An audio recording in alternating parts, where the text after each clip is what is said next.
সিকিমের পশ্চিমে অবস্থিত ছোট্ট একটি পাহাড়ে ঘেরা সুন্দর শহর পেলিং দেখতে তো আমরা আগের দিন বেরিয়েই পড়েছিলাম। আর তার সাথে সাথেই আগের ভিডিওতে তো তোমাদের সাথে অলরেডি শেয়ার করেইছি আমরা পেলিংয়ের সাইট সিংয়ে যে জায়গাগুলো অলরেডি দেখা হয়ে গেছে। আজকে তারই পরবর্তী অংশ নিয়ে চলে এসেছি।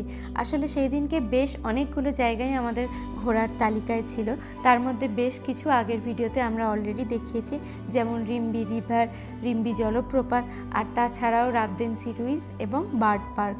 আর এই সমস্ত জায়গার সৌন্দর্য কিন্তু আমাদেরকে বেশ অবাক করেছে। বিশেষ করে রিম্বি নদীর সৌন্দর্য তো সত্যি ভোলার নয়, আর তাছাড়া রাবদেনসি রুইন্সও কিন্তু ভীষণ সুন্দর। আর তার থেকেও বেশি সুন্দর হচ্ছে বনের মধ্যে দিয়ে এই রুইন্সে ওঠার রাস্তা। আর আজ তোমাদের সাথে শেয়ার করব সেদিনেই বাকি যে জায়গাগুলো ঘুরে দেখেছিলাম। আর তার মধ্যে সবথেকে অন্যতম হচ্ছে সিকিমের এবং এই পেলিংয়ের বিশেষ করে সবথেকে পুরনো মনেস্ট্রি পেমিয়াংশি মনেস্ট্রি, আর তার সাথে সমস্ত পর্যটকদের সবথেকে বড় আকর্ষণ পেলিংয়ের স্কাইওয়াক। আর এই সব জায়গাগুলো দেখার জন্য কিন্তু আমাদের ভিডিওটাকে শেষ অবধি দেখতে হবে। এইবার আমরা পেমায়াংশি মনেস্ট্রিতে চলে এসেছি। পিছনেই এটাও একদম পাহাড়ের টপে, ওইখান থেকে দেখা যাচ্ছিল ওই রুইন্সের জায়গাটা থেকে। এইটারই ছবিটা তুলছিলাম, কিন্তু অনেক দূরে ছিল, কারণ এটা পাহাড়ের টপেই। হ্যাঁ, ওটা আর একটা পাহাড়ের টপে ছিল, এটা আর একটা পাহাড়ের টপে। সুন্দর।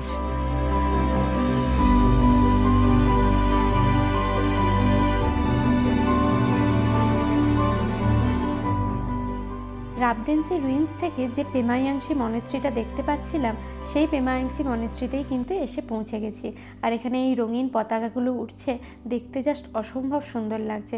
আর এই মনেস্ট্রিগুলো পাহাড়ে দেখতে সত্যি খুব ভালো লাগে। আর বিশেষ করে এই মনেস্ট্রিগুলো থেকে পাহাড়ের যে অপরূপ রূপ দেখা যায়, সেটা দেখতে কিন্তু আরও ভালো লাগে। এবার এই পেমায়াংশি মনেস্ট্রিটাই পুরোটা ঘুরে দেখব, আর এখানের সাথে যে কল্পকথা সব জড়িয়ে আছে সেগুলোও কিন্তু তার সাথে সাথেই জেনে নেব। এই পেমায়াংশি মনেস্ট্রি কিন্তু সিকিমের প্রাচীনতম যে মনেস্ট্রিগুলো তার মধ্যে একটা, এবং শুধু যে প্রাচীনতম এমনটাই নয়, সব থেকে বিখ্যাত যে মনেস্ট্রিগুলো সিকিমে রয়েছে তার মধ্যে কিন্তু এই পেমায়াংশি মনেস্ট্রি অন্যতম। এবং এটি মূলত 1647 সালে প্রতিষ্ঠিত হয়েছিল ঠিকই, তবে পরে 1705 সালে বহু সন্ন্যাসীদের জন্য এটি একটি উচ্চ শ্রেণীর মনেস্ট্রি হিসাবে সম্প্রসারিত হয়েছিল। এবং এই মনেস্ট্রিটি তিব্বতী বৌদ্ধ ধর্মের যে নিংমা ধারা সেটাকে অনুসরণ করে। এবং সিকিমের এই একই ধারা, মানে এই নিংমা ধারা অনুসরণকারী যত মনেস্ট্রি আছে, সেই সমস্ত মনেস্ট্রির মধ্যে কিন্তু প্রধান মনেস্ট্রি হিসাবে এই পেমায়াংশি মনেস্ট্রি কাজ করে। এবং শুধু তাই নয়, এই মনেস্ট্রিকে কিন্তু সিকিমের যে প্রাক্তন ধর্মীয় রাজা, যাদেরকে ছগিয়াল বলা হয়, তাদের ধর্মীয় কার্যকলাপ দেখাশোনার সম্পূর্ণ দায়িত্বও কিন্তু এই মনেস্ট্রির উপরই ছিল। এই মনেস্ট্রির 3টি তলা বা স্তর রয়েছে। প্রথম এবং দ্বিতীয় তলায় গুরু পদ্মাসাম্ভাবার মূর্তি এবং ছবি রয়েছে, এবং তারও যে বিভিন্ন আলাদা আলাদা রূপ রয়েছে, সেই সমস্ত রূপেরও মূর্তি এবং ছবি রয়েছে। এবং উপরের তলাটি পদ্মাসাম্ভাবার প্রাসাদ হিসাবেই পরিচিত এবং কাঠের কাঠামো দিয়ে তৈরি, এবং এটি সিকিমের একটি শ্রেষ্ঠ নিদর্শনের মধ্যেও বিবেচিত হয়। এবং দ্বাদশ বৌদ্ধ মাসের 28 থেকে 30 তারিখে, যা সাধারণত ইংরাজি মাসের মার্চ মাসের সাথে মেলে, সেই সময় এই মনেস্ট্রিতে একটি নৃত্যের অনুষ্ঠান অনুষ্ঠিত হয়, যেটি কিন্তু এখানকার সংস্কৃতির একটি বিশেষ গুরুত্বপূর্ণ অংশ। এবং এই নৃত্য গুরু দ্রাংমার চাম নামে বিখ্যাত। আর এই তিব্বতী ভাষায় এই চাম শব্দের অর্থ হচ্ছে নৃত্য। এবং এখানকার মানুষের বিশ্বাস যে এই নৃত্য পরিবেশনের মাধ্যমে অশুভ শক্তির সাথে লড়াই করে সকল মানুষের জন্য কল্যাণ নিয়ে আসা সম্ভব। তাই প্রতি বছর এই বিশেষ সময়ে এখানকার গ্রামবাসীরা এক বিশেষ ধরনের পোশাক এবং মুখোশ পরে এই নৃত্য পরিবেশনা করেন। স্কাইওয়াক পৌঁছে গেছি, আর উল্টো দিকে এই বিশাল বড় বুদ্ধটা দেখা করছে, আর এখানে বুদ্ধটা খুব সুন্দর মূর্তিটা। 2018 সালে উদ্বোধন হওয়া পেলিংয়ের এই স্কাইওয়াক কিন্তু পর্যটকদের মন খুব তাড়াতাড়ি জয় করে নিয়েছিল। আর এই পাহাড়ের কোলে এই বিশাল আকার বুদ্ধের মূর্তিও কিন্তু তার সাথে সাথে এই জায়গার সৌন্দর্যকে বেশ কয়েক গুণ বাড়িয়ে দিয়েছে। পাহাড়, জঙ্গল, নদী দিয়ে ঘেরা এই পেলিং শহর এখানকার সংস্কৃতির সাথে তো মিলেমিশে গেছে বটেই, আর তারও সাথে আধুনিক স্থাপত্যেরও সংমিশ্রণ ঘটেছে এই পেলিংয়ের স্কাইওয়াকে। আর সব মিলিয়ে এই জায়গাটা তাই জন্য পরিবেশকে যেন একটা অন্যই রূপ প্রদান করছে।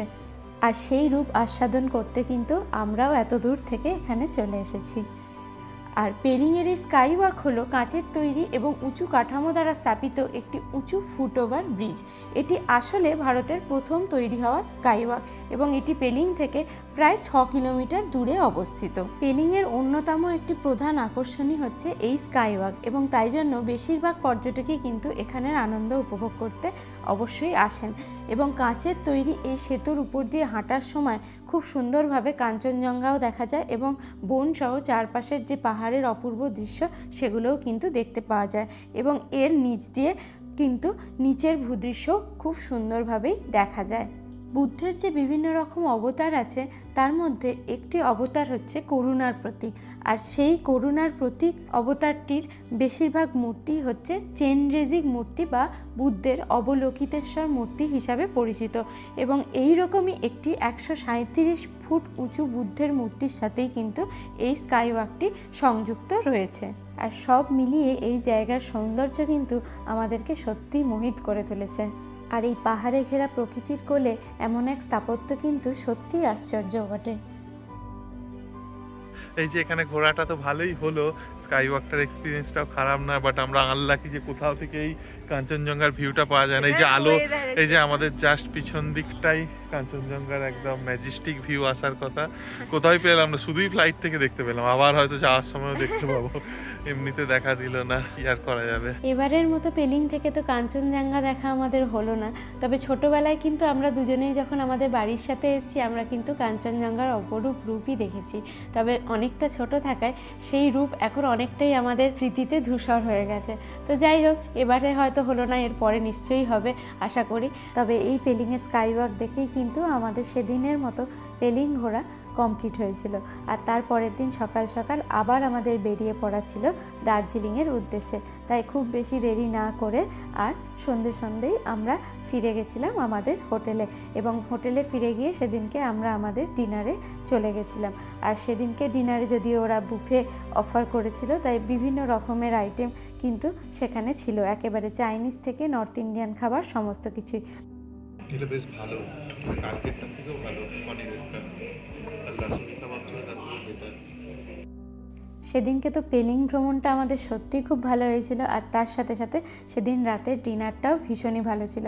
বিশেষ করে এই গোবি মাঞ্চুরিয়ানটা তো দারুণ ছিল। আর শেষ অবধি আমরা ডেজার্ট খেয়ে আমাদের দিনটা সেখানেই শেষ করেছিলাম। আর পরের দিন আমাদের যাত্রা দার্জিলিংয়ের উদ্দেশ্যে। আজকে আমরা মানে পেলিং থেকে বেরিয়ে যাচ্ছি, দার্জিলিং যাব। এই 10টা 10:30টার সময় আমরা এখান থেকে বেরোবো। আর হচ্ছে এখন যাচ্ছি ব্রেকফাস্ট করতে, ব্রেকফাস্টটা ভালো করে করে নিয়ে তারপরে আমরা বেরিয়ে পড়বো দার্জিলিং এর উদ্দেশ্যে। আজকেও মানে পুরো একদম মেঘে ঢাকা, আজকে তো ইভেন কালকের থেকেও বেশি মেঘে ঢাকা, কই বৃষ্টি হওয়ার সম্ভাবনা বলছিল কালকে থেকে, কিন্তু আটকে রয়ে গেছে, ওই জন্য আরো বেশি মেঘ হচ্ছে। আর পাহাড়ে তো এই জিনিসগুলো খুব আনপ্রেডিক্টেবল আর কি, তো খুব অ্যাকিউরেট প্রেডিক্টেবল বা ফোরকাস্ট কোনোটাই পসিবল না। বাট এনিওয়ে আজকে বেরিয়ে যাচ্ছি, দার্জিলিং এ যাবো। আজ রাতটুকু দার্জিলিং এ থাকা, দার্জিলিং এর জন্য আমাদের খুব কম টাইমই আছে, বাট শুধু বেসিক্যালি আজ সন্ধ্যাটুকু আর বিকাল থেকে সন্ধ্যাটুকু তো এইটুকুই একটুখানি থাকবো ভেবেছিলাম, সেইটুকুই আর কি। চলো এবার যাই ব্রেকফাস্ট করতে, তারপর বেরিয়ে পড়ার পালা। আর শেষবারের মতো পেলিংয়ের এই হোটেলটায় এই সুন্দর রেস্টুরেন্টটাতে বসে আমাদের ব্রেকফাস্টটাও আমরা সেরে নিয়েছিলাম। আর যথারীতি সেদিনকেও আমরা নানান রকম আইটেমই টেস্ট করে নিয়েছিলাম আমাদের ব্রেকফাস্টে, যেগুলো সবই খুবই ভালো ছিল। তবে সেদিনকে একটু মন খারাপ হতে শুরু করে দিয়েছিল, তার কারণ কাঞ্চনজঙ্ঘা না দেখলেও এই পেলিংয়ের ট্রিপটা কিন্তু দারুণ ছিল আমাদের। তবে দার্জিলিং যাওয়ার আনন্দও ছিল তার সাথে। এই যে ব্যাগ ট্যাগ গুছিয়ে আমরা রেডি, এবার বেরিয়ে পড়া। 10:30টার মতো বাজে, চেক আউট করে যাব দার্জিলিং। পেলিংকে টাটা বাই বাই। সব মিলিয়ে তো পেলিংয়ের এই 2 দিন ভীষণ সুন্দর কাটলো। তবে সমস্ত ভালো জিনিসেরই তো শেষ হয়, সবাই জানে। তাই সেই নিয়ম মেনে পেলিংকেও আজকেই বিদায় জানানোর পালা আমাদের। আশা করি আবারও আমরা পেলিং তো আসবই, আর তার সাথে সাথে নেক্সট বার কিন্তু কাঞ্চনজঙ্ঘাও আমরা অবশ্যই দেখতে পাবো। পেলিংকে বিদায় জানানোর দুঃখ তো হচ্ছিল ঠিকই, তবে দার্জিলিং ঘুরে দেখার আনন্দও কিন্তু মনের মধ্যে ভালোই ছিল। আর কে বলতে পারে, হয়তো কাঞ্চনজঙ্ঘার দর্শন আমাদের দার্জিলিং থেকেই লেখা আছে, সেটাই হয়তো প্রকৃতির ইচ্ছা। এই যে 10:35 আর আমাদের পেলিং থেকে গাড়ি ছেড়ে দিলাম, টাটা পেলিং। এরপর আবার দার্জিলিং। মানে এখন মনে হচ্ছে যে হাতে আমাদের বিশেষ সময় নেই, আবার জার্মানি ফিরে যাওয়ার সময়টা চলে আসছে বলে। আদারওয়াইজ আর একটা দিন এক্সট্রা দার্জিলিংয়ে থাকতে পারলে বেশি ভালো হতো, মানে যেহেতু অনলি একটা সন্ধ্যায় পাচ্ছি, আর কাল যেহেতু সকালই বেরিয়ে যেতে হবে এই জ্যাম এড়ানোর জন্য। যাই হোক, ঠিক আছে, ওইটুকু টাইমে এনজয় করি। সিকিম থেকে দার্জিলিং যাওয়ার পথেই পড়ে এই সুন্দর নদীটা, যার নাম রঙ্গিত নদী। আর এই রঙ্গিত নদী হচ্ছে তিস্তার পরে সিকিম রাজ্যের দ্বিতীয় বৃহত্তম নদী। আর এর তীরে অবস্থিত এই বিখ্যাত হিন্দু তীর্থস্থান, যেটা কিরাতেশ্বর মহাদেবের মন্দির হিসাবে সুপরিচিত। এই মন্দিরটি সিকিমের গয়ালসিং জেলার লেকশিপে অবস্থিত। আর মহাভারতের সাথে জুড়ে থাকার কারণে এই মন্দিরের ঐতিহাসিক তাৎপর্যও কিন্তু অনেকটাই বেশি। আর মানুষের বিশ্বাস অনুসারে কুরুক্ষেত্রের যুদ্ধের আগে অর্জুনের কঠোর তপস্যা এবং ভক্তিতে সন্তুষ্ট হয়ে এই মন্দিরটি আজকে যেখানে অবস্থিত, সেখানেই নাকি ভগবান শিব তার সামনে শিকারী কিরাতেশ্বরের রূপ ধারণ করে আবির্ভূত হয়েছিলেন এবং মহাভারতের যুদ্ধের জন্য তাকে মহা অস্ত্র প্রদান করেছিলেন এবং আশীর্বাদ করেছিলেন তাদের সাফল্যের জন্য। এই শান্ত, স্নিগ্ধ, অল্প স্রোতে বয়ে চলা রঙ্গিত নদীর পাশ দিয়েই আমরা বেশ খানিকটা রাস্তা অতিক্রম করেছিলাম এই নদীর সৌন্দর্যকে দেখতে দেখতে। পেলিং থেকে কিন্তু এই দার্জিলিংয়ের রাস্তাটি ভারী সুন্দর, এবং শুধু যে সুন্দর এমনটাই নয়, বেশ অনেকটা ফাঁকা মেলা। কারণ এমনিতে যখন পাহাড়ি রাস্তাগুলো দিয়ে বাকি সময় যাতায়াত করছিলাম, বেশ অনেকটাই গাড়ির ভিড় দেখতে পাচ্ছিলাম, কিন্তু এই রাস্তাটাতে কিন্তু আমরা খুব অল্প স্বল্প গাড়ি কিন্তু আমাদেরকে ক্রস করতে বা উল্টো দিক থেকে আসতে দেখতে পাচ্ছিলাম। আর তাই জন্যই প্রকৃতির মধ্যে দিয়ে এই পাহাড়ি রাস্তার মধ্যে দিয়ে যেতে আরও বেশি ভালো লাগছিল। আর দার্জিলিংয়ের কাছাকাছি এসে যাওয়ার পর প্রচুর চা বাগানও দেখা যাচ্ছিল। আর এই চা বাগানের মধ্যে দিয়ে এই আঁকাবাঁকা পাহাড়ি রাস্তাগুলো দিয়ে যেতে তো সত্যিই ভীষণ ভালো লাগে। আশা করি তোমাদেরও ভীষণ ভালো লাগে। আর এই চা বাগান দেখতে দেখতেই আমরা দার্জিলিংয়েও পৌঁছে গেছিলাম।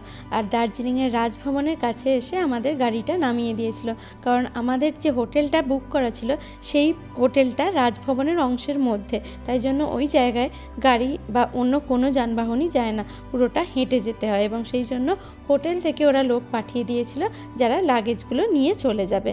আর আমাদের যে হোটেলটা বুক করা ছিল, এই হোটেলটা তো বললামই একদম রাজভবনের যে রেস্ট্রিক্টেড এরিয়া তার মধ্যে পড়ে, এবং সেই জন্যই কিন্তু এখানে কোনো রকম যানবাহনই নিয়ে আসা অ্যালাউড নয়। তাই জন্য এখানে আসার একটাই রাস্তা, সেটা হচ্ছে হেঁটে আসা। তবে এই রাস্তা ধরে কিন্তু সোজা হেঁটে গেলেই একদম ম্যাল রোড পড়ে, মানে ম্যাল রোড থেকে কিন্তু এই হোটেলের ডিস্টেন্স ভীষণই কাছে, মানে পায়ে হাঁটা ডিস্টেন্স। আর এখানের বিল্ডিংটা দেখে তো তোমরা বুঝতেই পারছো, একদম ব্রিটিশ কলোনিয়াল টাইমে এই পাহাড়ে যে ধরনের বিল্ডিংগুলো হতো সেরকমই একটা পুরনো বিল্ডিংই এটা ছিল, এবং যেটাকে পরে একটা হোটেলে চেঞ্জ করা হয়েছে। আর এই হোটেলটার নাম ছিল সামিট ওকডেন রিসোর্ট অ্যান্ড স্পা। তো সামিটের আরও অনেক হোটেলই দার্জিলিংয়ে রয়েছে, তার মধ্যে আমরা এই হোটেলটাই চুজ করেছিলাম, কারণ এটার লোকেশানটা আমাদের সবথেকে পছন্দ হয়েছিল। তবে এই হোটেলটা ভীষণই সুন্দর ছিল, আর চারপাশটাও ভীষণই মিষ্টি করে সাজানো ছিল, আর আমাদের রুমটাও কিন্তু যথেষ্টই ভালো ছিল। আর আসার সাথে সাথেই উত্তরীয় আর দার্জিলিং চা দিয়ে কিন্তু ওরা আমাদের ওয়েলকাম করেছিল, যেটা কিন্তু আমার বেশ ভালো লেগেছিল।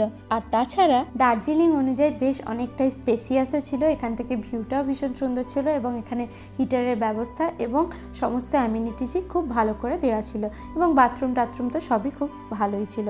আর এখানে দার্জিলিংয়ে আমাদের হাতে খুব অল্প সময় থাকলেও যেটুকু যা ঘুরবো নেক্সট ভিডিওয়ে তোমাদের ডেফিনেটলি শেয়ার করব।